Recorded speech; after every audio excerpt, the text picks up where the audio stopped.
Клинички се дави во ѓубре, преполни корпи за отпадоци од кои се шири непријатна мириспа, купишта ѓубре и отпушоци насекаде. Дворот пред интерни клиники е претворен во депонија. Ѓубрето со месеци се таложи во болничките дворови, нема кој да го исчисти. Пациентите се жалат на нехигиената. Велат во Дрисла е почисто отколку на скопските клиники. Ломи. Ја не знам на колку денови ги ова стаја можда цела недела. Ова е за секоја критика. Нема што за ова, не е треба многу пари, не знам, вложување или што. Ова е нешто неверојатно. Можда е почисто во Дризла него овде.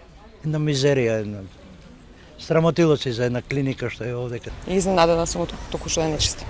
Институциите пак си ја префрлаат одговорноста. Од град Скопје велат дека чистењето на клинички го организира службата за заеднички општи работи, а го спроведува јавното предпријатие комунална хигиена. Од службата за општи заеднички работи пак се правдаат дека тие не се одговорни. Директорката Шкодра Недарлишта во телефонски разговор објаснува дека пред 4 години министерот Тодоров задолжил приватна фирма да се грижи за хигиената. Министерот Таравари лани го раскинал договорот и од тогаш до денес не е ангажирана нова фирма.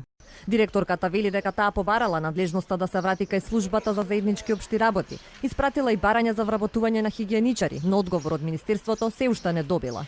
Од Министерството за здравство пак ветија дека уште денеска ќе ги задолжат комуналните служби на град Скопје да излезат на терен и да го исчистат отпадот. Уверуваат дека во предвидените рокови ќе се распиши јавен повик за ангажирање на нова фирма со цел да се надмине проблемот со хигиената.